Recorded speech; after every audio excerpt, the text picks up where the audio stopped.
Good morning, everybody that's tuning in now, tuning in later. Looks like we got quite a few people online already. Joining us today, I'm very excited to say we have the first Ojibwe speaking referee in the CFL. That was what game was that again? The Truth and Reconciliation. The Truth and Reconciliation game. I hear people talking about it all the time about how the calls are made in Ojibwe. We're all very proud of that stuff. Brian, who lives in Winnipeg here, is also a distinguished member of the Winnipeg Police Service. He has been for quite a few years. I think that's his primary job. CFL is secondary, but we all like to think differently. Brian went to school at Sisler High School, and he played a lot of sports growing up. He grew up in the North End, and he's been with the police service for 29 years. He's been a CFL referee for 280 games, and in an 18-game season, that's a lot of games, eh? Yeah. How many years is that? 18 years. 18 years as a CFL official. That's pretty awesome. So, Brian, tell me a little bit. Introduce yourself to the people that are watching out there today. Okay, I'm Brian Chrupalo. I was born and raised in Winnipeg. My mom is from Duck Bay. My dad is from Minegoziibe. I have two sisters. I have three adult boys. I'm married, and I've been a member of the Winnipeg Police Service for 29 years. I'm the staff sergeant of the Community Relations Unit, which deals with I supervise the cadets, our victim volunteer section, our Indigenous partnership section, and our diversity and crime prevention. So that's kind of how I started learning the language was during COVID. I needed something to do sitting in my office because everything was shut down. Mm-hmm. So I found an online course through Manitoba Indigenous Cultural Education Center. Uh-huh. Signed up and started taking basic Ojibwe. And how's that going? They're on a break right now, but I learn a little bit every opportunity I can with my Uncle Buck. A little shout out to Uncle Buck and some others. Dennis Chartrand is the one that helped me with the translations, but I'm trying to learn as much as I can because I think culture and language is important. I'd imagine Dennis Chartrand makes fun of you a lot then, right? Well, he has an opportunity. He likes to correct what I'm saying. Absolutely. Yeah. So, do you test out that language in the community a lot? Do you open conversations with Ojibwe speaking people? I'd like to do more. I'm trying to find more and more opportunities to even do basic introductions where I can say. Nagabi and Inani Gabo, Jago Mushko Gabui Makwa. Those are my names. Those are my spirit names. Excellent. And so, to introduce yourself to Indigenous or Ojibwe people, even in that capacity, is probably surprising to a lot of people. Well, impressive even. So, like, you're rattling off your name, and it's long, and I bet you if you put it on paper, it's complicated. You didn't stumble over that at all. Yeah, well, I've been saying it a lot. I guess so. To try to perfect that, right? So, and like you talked about the penalties. The first penalty announced was Ominjamanan, and it was against Saskatchewan. There's no name for Saskatchewan, so you're trying to blend the English and the Ojibwe, and have the penalty and to know it in English, and then to translate it to Ojibwe, and then back to English. It was a bit of a process. I bet you. So, I remember when I was a kid, my friends and I, we don't speak Ojibwe, unfortunately. We always love to, but I remember we used to joke around with each other, and let's say you were on the other side of the yard and I'm on the other side of the yard, and my bike is laying on the ground in front of you. We would say bicycle right here, because we hear our parents and our grandparents do that because they mix the language all the time. So when we were kids, you just brought that memory back to me. That's amazing. Yeah. So what initially sparked your interest in becoming a CFL official? Was there a specific experience in your life that made you realize officiating was something that you wanted to pursue? I grew up playing, like you said, a lot of sports. I played football growing up, and I played a lot more rugby. And I was actually considering becoming a rugby official. And the only reason why I didn't is because when I sent a request for information, I didn't get anything back. So I didn't take it personally. I just said they must have enough officials, or they didn't see the email. And then I was working with my with Al Bradbury, who's a former official and a retired policeman. I was working with him for about a year, and I dropped him off at his first meeting. And when he came back to the car, he was like, "You got to do this." And I'm like, "No chance. I'm not doing that. I don't want to be a referee. I don't need to get yelled at. That's not for me." And he bothered me for 2 years. 2 years. He hounded me for 2 years. We'd go for Christmas dinner, and we'd go, like we'd get together as families, and he would hound me. And finally, I said, "Okay, I'll start officiating, but if I don't like it, I get to quit." And he was like, "Okay." So he took that, and I started doing little kids football, Mm-hmm. and I enjoyed it. And then I developed up to the university level, and we had three boys at the time that were under the age of 2. We just had our twins, and doing football throughout the week and the weekends plus work, it was becoming too much, and I was going to pack it in. And the former director of officiating, George Black, was coming to Winnipeg, and he said he wanted to meet me. So I took that as an introduction. I didn't take it as a job interview. I went to this what turned out to be a job interview. I was dressed in a pair of jeans, and I had a black Harley Davidson shirt. I remember it vividly: a black Harley Davidson shirt, sweatshirt. I had my equipment because I was working in an undercover capacity at work in the gang unit and as a detective. My hair was longer. I had a big goatee. Mm-hmm. And I knocked on the door at the hotel to meet George, and the guy walking out was leaving in a 3-piece suit. And I'm standing there looking around going, "Hey, George, I'm working. I didn't realize it was like that." He didn't have a problem with it. He laughed about it. We talked for about an hour. And he asked about, how do you deal with stress? How do you deal with somebody yelling at you? And I'd been a policeman for about 7 or 8 years at the time, and I've been to court a lot, and I've testified, and I've had people yelling at you. And yeah, you're basically built for this, right? Yeah. So I told him, I said, if you think somebody yelling at me for 3 hours is gonna hurt my feelings, I'm fine. Try again. Yeah, and ultimately when I left, he offered me a job with the CFL. I was given 3 games that year and invited to camp. I phoned Al when I was finished and said he gave me 3 games, and he's like, "You got a job with the CFL?" And I'm like, I didn't put 2 and 2 together. I just thought I was going to meet somebody, and I left with a job. And yeah, you're a pro now. Yeah, and then 18 seasons later, but I did my first 3 games. My first game was in BC, and then I ended up doing 6 games that year, so I got more. Got invited to camp, and I got told the second year you're only going to get 6 games. I did those 6, and then I went back to amateur football again. And the third year, I came to camp and I stayed, and I've been there since. Amazing. So tell me then, how George Black? Yep. To take a step back, how did George Black get your name? Like, why does your name come up in conversation at all? I think it was because of the work that I was doing at the university level. So they were sending me to travel assignments, and I didn't quite, when I look back, I think, yeah, okay, they were looking at me, but I was oblivious to it. I had some friends in Alberta and Edmonton. They would phone me and say, "We need you to come and do a game." And I just said, like, "Don't you have people in Edmonton that can do a game?" Yeah. And they were calling me out to watch me to get their research to see if I could do a game. And that's probably how it turned out. And I started off on the sideline, like on the line of scrimmage. Uh-huh. And then a gentleman from Calgary said, "He's a deep official, move him deep." And they did. And I stayed there for a few years until Milt Stegall G. Roy Simons almost ran me over. And then they moved me to the middle of the field, where I've been ever since. Amazing. Yeah. So for you guys that are watching at home, you got to realize too that you're not just being watched when you're playing quarterback. You're being watched when you're judging and refereeing and throwing flags at the quarterback. So you always got to be in your best, be at the top of your game, regardless if you're officiating or actually playing. That's a great story. So how about role models or individuals who kept you? Did you have any in football that you? There had to have been at some point in your life where you said, you know what, even though refereeing, people are going to be yelling at me, whatnot, there had to be kind of like, how do we put it?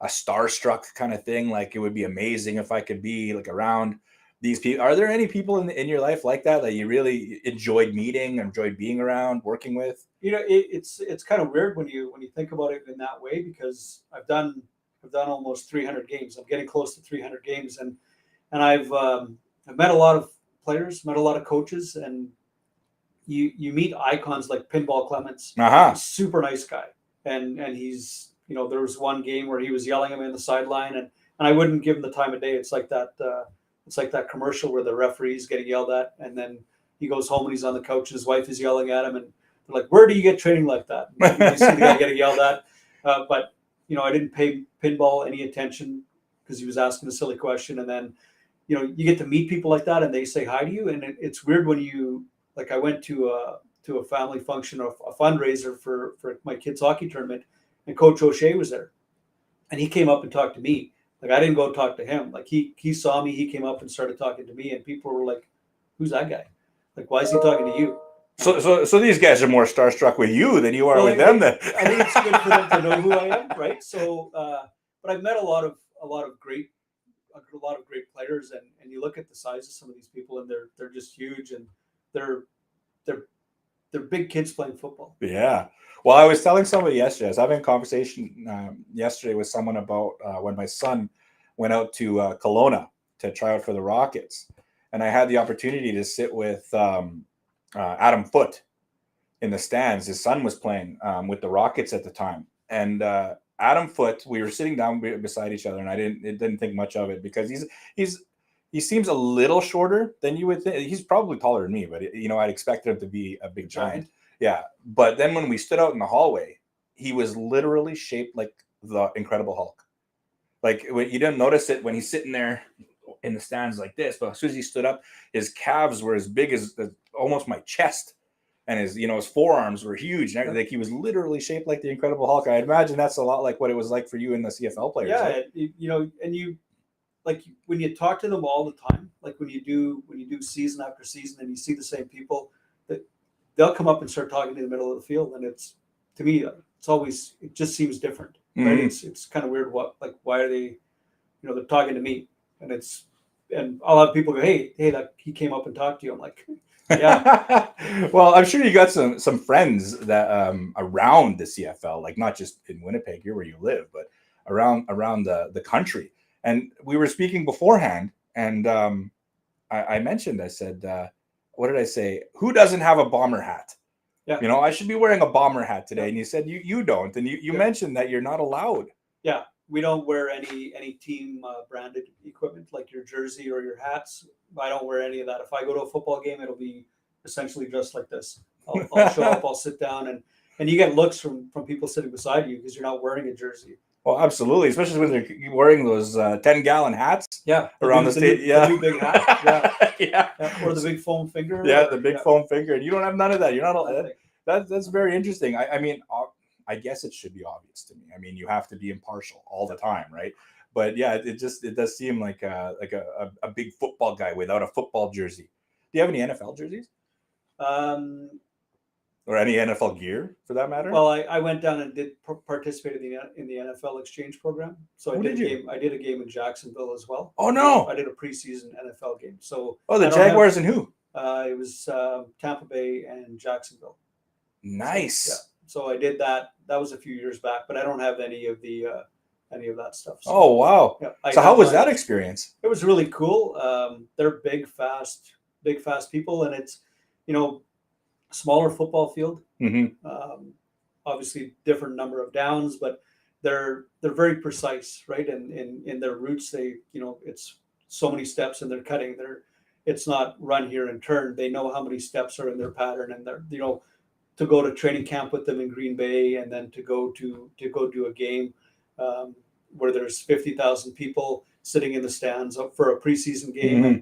And in Jacksonville, they have 2 infinity pools, so you can actually be in a pool in the stadium and watch the game, nice. Which was weird to me. I was standing there going, I don't understand this. Well, they tend to go all out down there. Yeah, eh? Yeah, they do. Yeah. That's quite. That is really. I was reading a story yesterday or the day before about an NFL player who went out to the hospital to visit a sick kid in the hospital, which I imagine that NFL players and all athletes do often.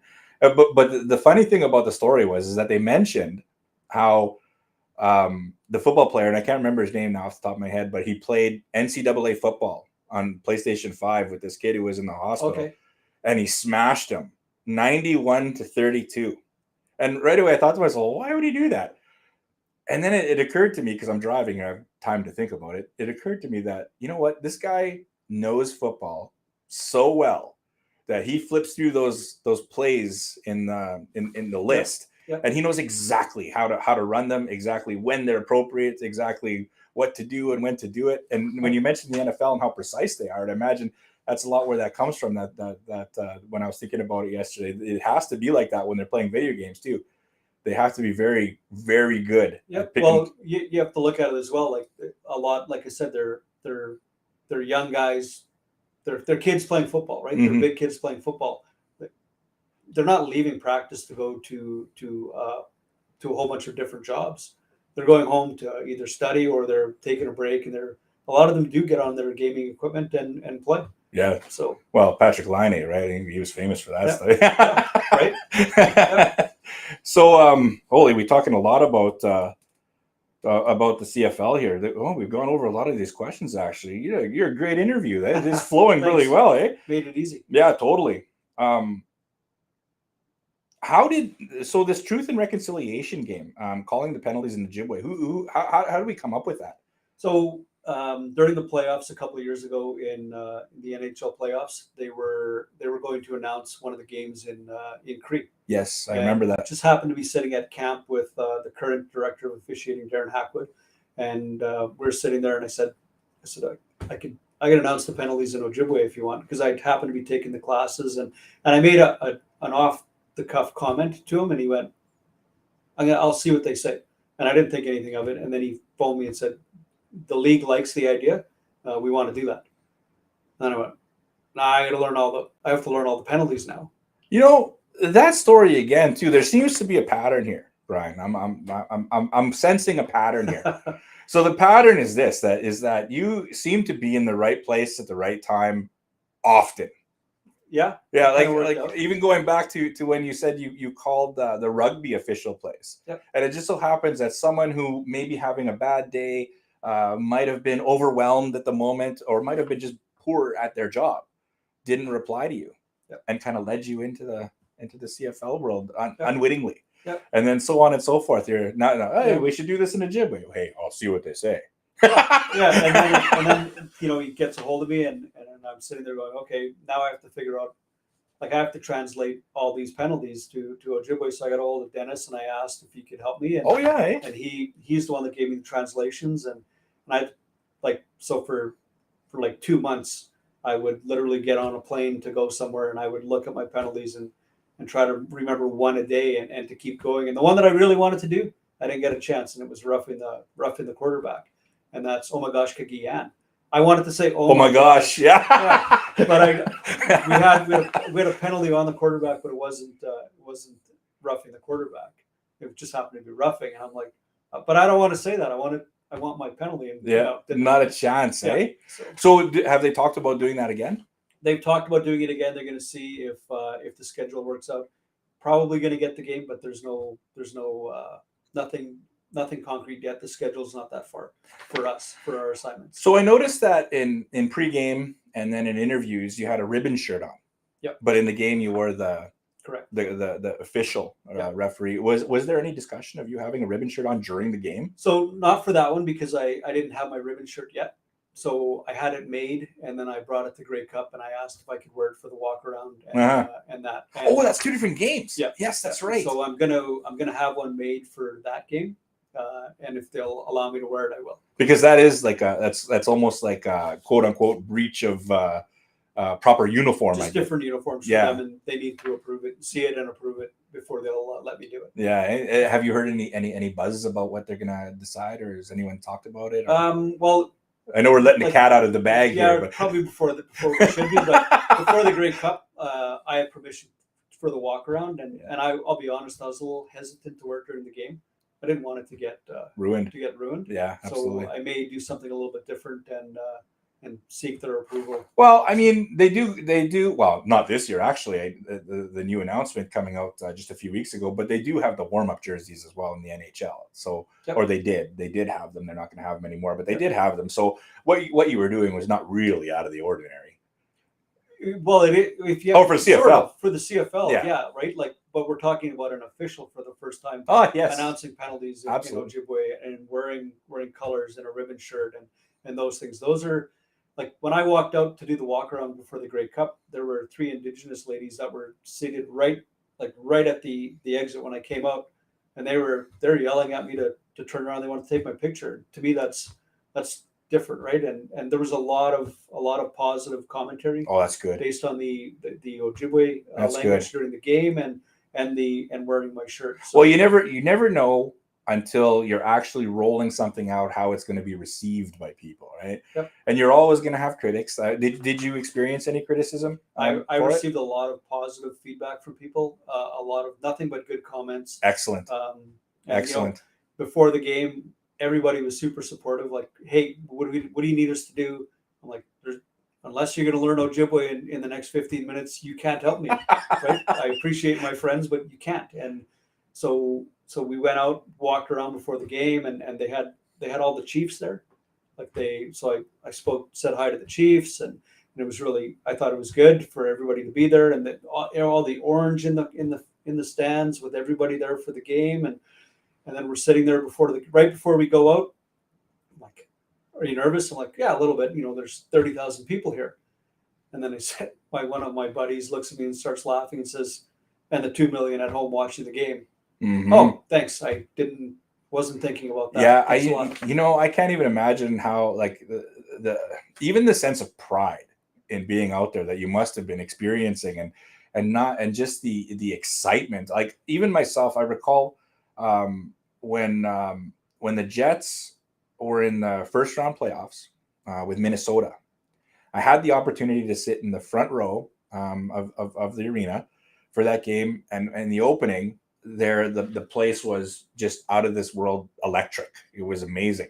And being in the front row, I had the opportunity to look up around the arena at the crowd, and it was breathtaking. It really was. Like it moved me. And I'm just sitting in the stands. Like you're out in the field. You're a part of this. You're living this moment. So I can't even imagine how exciting that must have been for you. To walk out with all of that going on, super exciting. And again, like I said, to look up and see almost 30,000 people wearing orange, and to see all the Indigenous people in the stands and enjoying the game, and to get one positive comment, that would have been enough for me. But I had a lot of people reach out and say that was fantastic, and it's like such a good experience. I'd love to do it again, and hopefully the league lets me do it. So. I'm really glad you had that experience. I think I'm all for exposure to our culture. And I've seen in a lot of instances where whatever exposure that it happens to be is misconstrued, for the lack of a better word, because I really want people to see how beautiful our culture is. Yep. And the league was super supportive. TSN was supportive. They were positive commentary. They've done nothing but embrace a lot that I've thrown at them to do things. Yeah, they've been good. Because I know that we get like as a people, we do get some negative press, but like if you look back, and you don't have to look back that far, you can see that we had it all figured out. This culture was damn near perfect, at one point in time, and everything that we do is well, maybe not everything, but most things that we do are really, really beautiful.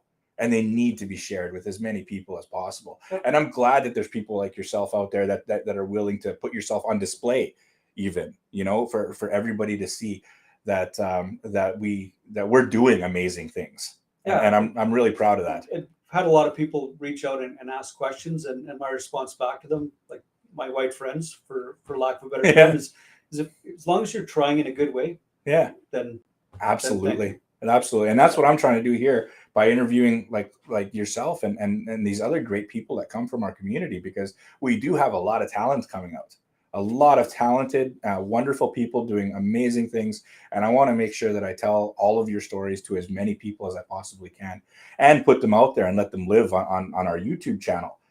so that people can come back and visit and see what's going on anytime that they like, right? So that's why we're here too. This is my contribution, my small contribution I to that. appreciate that. Thank you. Yeah. And so well, actually we just touched on that one too, but I'll ask you anyways.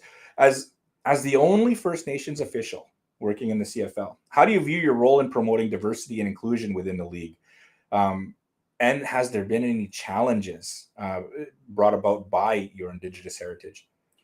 You know, I think you have that when you try to make some change everywhere, right? There's going to be a little bit of resistance from some people that don't understand. Mm-hmm. And I try to do a lot of educating. You know, on the day of the game last year, the league gave me an opportunity to address all of the staff, all of the CFL staff, to talk about being Indigenous and what it was like for, you know, to talk about, you know, the pass system and the last residential school closing and explaining just those little things to people that don't know the history. That's pretty overwhelming. And to have people send comments after saying, I didn't know, right? So education, I think, is huge. So that's the first step with everything, is trying to educate people to get them to understand what happened. Absolutely. And the truth, right? Like the real truth, not the one you picked up in school because that's what they wanted you to believe. Absolutely. So that, and, you know, yes, growing up, I thought we were told we were Métis, and it took a lot of research and work to get my treaty status. And I am the first official. There are two other Métis officials before me from Ontario. So I'm growing my hair, so I want to grow my braid. But, you know, some people will look at that and your hair's long. Like officials, if you look at the rest of the officials, they all have a tight haircut. Mm-hmm. Pretty easy to identify me in a crowd with them now. I also wear a beaded lanyard with my whistle, right? I wear my colors wherever I get the opportunity to. So is it different for them? Yeah, you know, I'm knocking down some stereotypes and I'm going out and performing at a high level. And I've done 5 Grey Cups in my 18 years, and I plan on doing more. Yeah. Right? So, like, I'm of the opinion that, you know, not to steal a wrestling term, but to be the man, you got to beat the man. Well, if it's me today, then good luck to everybody else. And we need people like yourself out there on the front lines doing stuff like that. Like, when you mention that opportunity to speak to, is it just the other officials or is it just everyone? No, it was all the staff. All the staff. Everybody that works for the CFL inside the office. Wow. See, I think about that, and people don't realize that a lot of the things that we had to go through. When I see comments online or I talk to people, they talk about how, this stuff happened so long ago. Like, you know, it's so far in the past, and I'm like, and you're like, well, no, it's really not. I was just having a discussion with my wife, just a couple days ago, I think it was, and I was telling her that I'm still the generation where my grandparents tried to hide the fact that I was of Indigenous descent. You know, I got darker skin, so it's harder to hide as I get older. But, you know, they felt that it would be easier for me to get about in life if I wasn't seen as a visible minority, right? So, yeah. and that comes from somewhere. That's not something you just happen to do. That comes from a lived experience of racism and hatred towards you for the color of your skin. Yeah. The end of last month, I went to a school in the Seven Oaks School Division. The request came from the one of the support staff there to come out and talk to Indigenous kids about being proud of your heritage and where you come from, because they were being told, you know, you're lighter skin, just say you're white. Mm-hmm. It's easier for you to say that, right? Not me. Be proud of who you are. Yeah. Be proud of your language. Be proud of your culture. That's what I believe in. And my biggest regret is that my mom didn't teach me language when I was growing up. I wish I would have had the ability to learn more. Me too. Yeah. Now I'm playing catch up. At 54, I'm trying to learn my language. So, well, I'm glad that you are. One day I hope to do the same thing myself. You got a lot of good people in your career. I know Dennis. I hear Dennis speak online and in person. I know him personally, and he's a really good guy. but he speaks the language so well, and it's even he even speaks it entertainingly. Yep. You know, you can watch him and you can actually feel happy when you hear him speak, because he speaks it with a positive tone, and it's, you know, and hearing him actually makes you feel comfortable when you're having a conversation with him. Yep. He's so smooth. When Yeah, he exactly. Talks. Yeah. It's like yeah, it is. It's really Can you nice. teach me that? It's gonna take some time, but yeah. So beyond your CFL career, you also serve as a staff sergeant in the community relations unit of the Winnipeg Police Service. How does your work foster positive relationships between the police and the Indigenous communities? So one of the areas that I do work in is part of the Indigenous Partnership section. So we educate our members. We Your police force our members. police force. We'll educate the members, the cadets, the CPOs, everybody that comes into the organization gets Indigenous training. Oh yeah. So we help facilitate that. We'll either bring in people with lived experience or elders to come into the community or to our academy to teach the 7 sacred teachings, to teach the medicines, to give people an understanding what a medicine ball is, what a bundle is. You know, they have the opportunity to participate in a sweat lodge. So, you know, for some people that they never see those things, right? So to give them the opportunity to experience and to understand a little bit of it is important. So where do you guys go to a sweat lodge? We have a couple of places, but Behavioral Health Foundation. Where's that? In St. Norbert. I only ask because I get a lot of questions Yep. From people about where you can sweat in the city. It's not an easy thing to find in the city. So you're saying that, I'm sorry, what was it called again? Behavioral Health Foundation. Behavioral Health Foundation in St. Norbert. Yep. Okay, because I need to learn this as well too, because people ask me all the time. Sorry to interrupt you. No, Please it's all good. So we'll take them to a sweat. So we'll bring some of our members of the Indigenous Partnership section to their Eagle staff carriers. So we'll go to powwows, we'll go to graduations, we'll go to those events with our Eagle staff. I'll show up with you know, the girls in our division, the ladies. They've been given the opportunity to make ribbon skirts, so they have that. So it's getting a better understanding and an education to the membership as to what's going on in the community. We also actively engage with Assembly of Manitoba Chiefs, you know, AFN Manitoba. Our job is to reach out if there's issues that they have, that they can contact our unit and our division, and we can try to help transition some of those things. So in your ceremonies, when you take the men and the women from the police force out to these ceremonies, are these closed events, like specifically for you guys, or are you joining in with other people from the community? So a combination of both. We have closed ones because it's a larger group. Sometimes 20 people will go to a sweat. So we'll have a sweat prepared for us just for that day. We also go during the week where they'll phone me from BHF and say, hey, we're going to be out at Thursday at 10 o'clock or 1 o'clock, whatever it is. So I'll leave my office. I'll go for a sweat with people in the community and engage and talk to them about some of the things. And I've had people will ask, like, you're a police officer? Yes, I am. And they'll say, I've never shaken hands with a cop before. And we'll shake hands, and it's different. It's, you know, it can come from a place of understanding with what they're dealing with, either through their addictions and incarceration or whatever, but they'll come up and I'm just a regular guy. Yeah. Just because I have a job as a policeman doesn't mean I'm better than anybody, and I take a different path, and I don't judge. So I've been to a sweat myself, and I know that it's quite a emotional experience. Yep. And being a police officer, and the people that you work with, they have a lot of stresses. They have a lot of trauma that they have to deal with. So they go to a sweat lodge. They learn about the ceremony. They go.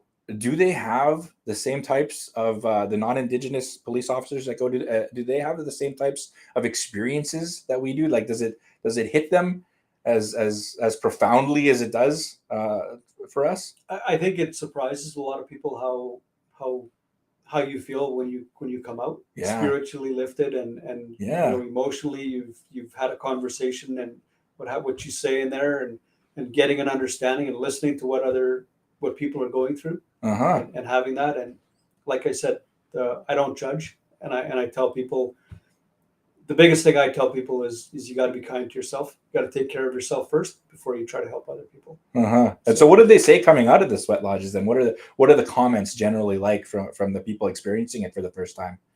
You know, a lot of, like, we do a gentle sweat for them because some of them won't be able to handle the number of grandfathers that are in there, right? Yeah. So it's a gentle sweat, so they get the full experience and the opportunity to listen to the songs and to listen to people talking.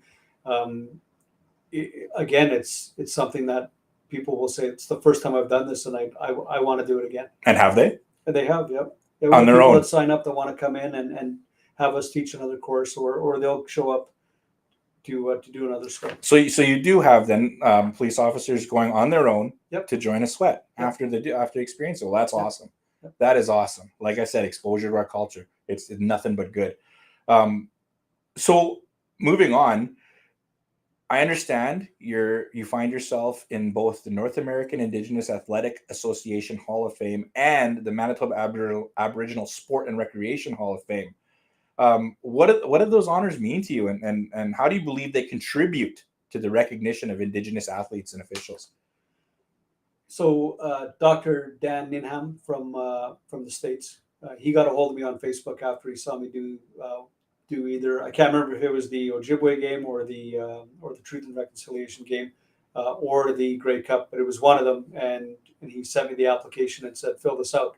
And I kind of said, okay, sure. So I filled out his application, and then he contacted me and said, okay, we're inducting you into our Hall of Fame. And I did some checks on it, and there's not a lot of officials in there.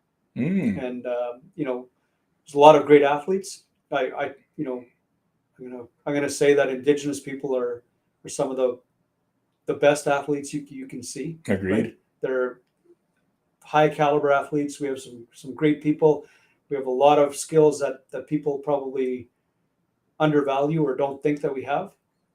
I've been performing at this level as an official for 18 years, and it's a high level. And I like to think I'm competitive with either being the first or the second guy. I'm at the top of my game, and I want to stay there. And the only reason why I don't get every Grey Cup is because they have to share them, is what I tell myself. But it's a huge honor to be recognized. Again, a lot of positive, and if it can reflect back positively to have anybody look at it and say, you know something, I can do that too, or I can officiate, or I may not be the biggest, strongest, fastest person, but if there's a spot for me. You look at football. Football's a spot for everybody. If you're a big guy, you can play on the line. If you're small and fast, you can be a receiver. There's lots of opportunity for everybody to play football. Mm-hmm. And if it's restricted to you thinking that you're not big enough, you don't have to be a big guy. You can also be an official, right? So I played football in high school. I was going to play for the North Winnipeg Nomads junior football, but my rugby team was going to Chicago, and I'd never been to Chicago, and I wanted to go. So I played on the Canadian, the Team Manitoba, which competed in the Western Canada Summer Games, and I got my silver medal. And I looked at my two options and I weighed them, and I picked the one that was going to be more fun for me, right? So I was never going to be a professional football player, and I knew that, but I could have fun playing rugby. So, well, even though I would imagine that in the world of officials, there's probably a body type for the different types of officials as well too. Like if you're smaller and faster, you can follow the play a little better. If you're bigger and slower, you can stand on the sideline. I like to call that having experience and knowing where the ball's going to go, so I'm not going to run over there. Right on. That's what I call it. So if you see me standing in the middle of the field looking this way and looking that way, it's because I know where the ball is going to go. I don't need to. Well, you could probably read the plays pretty well, eh? Too? Yeah. So you know nickel, dime. Yeah, I can see quarter, where people loony, are lining up and what's going on, and okay, who's that receiver? Okay, he's their receiver. He's coming right over here. I know the ball's going to be coming. So that's cool. That's some cool stuff. So you're also a volunteer board member with the Bear Clan Patrol. Tell me about your responsibilities and the impact you feel the organization has had in the community. How does your involvement with them align with your passion for community service? So my job is I've had a couple of different positions. I've been the chair of the board. Now I'm currently the treasurer of the board. I think it's a good responsibility to share the duties for other people, and we're led by an Indigenous woman, which I think is good. So we support her. And who's that? It's Linda Campbell. Linda Campbell. Okay. Yeah, so she's in charge. I'm the treasurer. My job is to find the funding.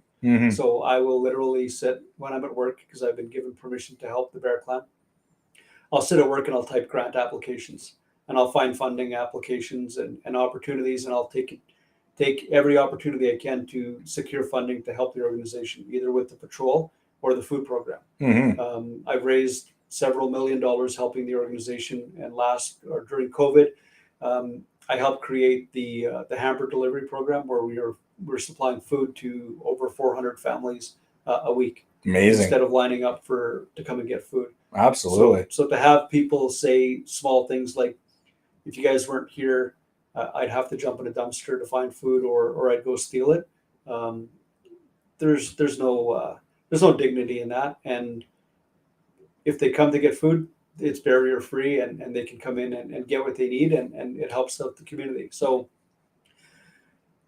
I'm in a different position. Growing up, we weren't rich. We were poor, and we didn't go to a food bank, but pretty close, I think, a few times. And knowing that, and having the ability to, where I've never had to because of work and stuff like that, a good opportunity to give back to my community. And I grew up in the North End. I love the North End.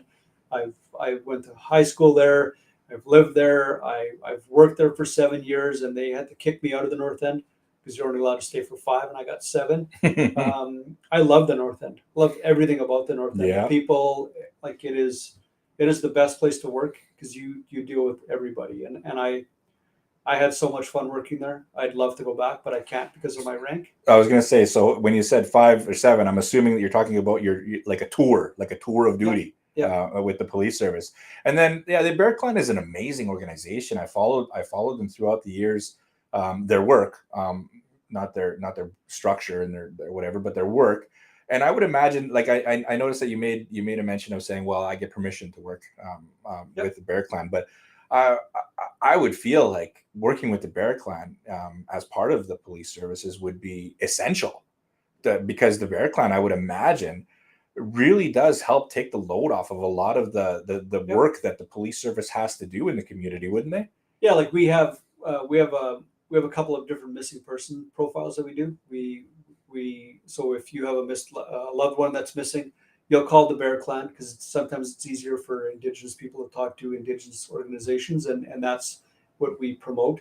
So people will call us. We will help gather all the information for a missing persons report. And then we'll give you information as well. We'll tell you that you should phone the Winnipeg Police Service, and you should provide the same information that you gave us. We'll tell you what the questions they're going to ask, so you're prepared. And they'll give you an incident number when you're finished. When you're done, call back and give us that incident number, and we'll post that on our social media. So it's helping the families to get their loved ones out early with the information, as well as it's providing that necessity for other people to be looking as well. So we have our social media, which has a big reach, where people are seeing, here's the person that's missing. It's also helping the Winnipeg Police Service by getting that information out, and it has at the bottom of our page a Bear Clan contact number and the police contact number. Excellent. So if your loved one is found, we have numbers where people can call right away to say Johnny or Jimmy or Jane is over here. So that's where you can pick them up and find them. So that's a good working relationship for missing persons. We've created another one for vulnerable at-risk youth. So because we're getting a few of those reports as well. So it's helping with those relationships, and it goes both ways, because the Winnipeg Police Service will provide training to the Bear Clan members for sexual assault information, exploitation.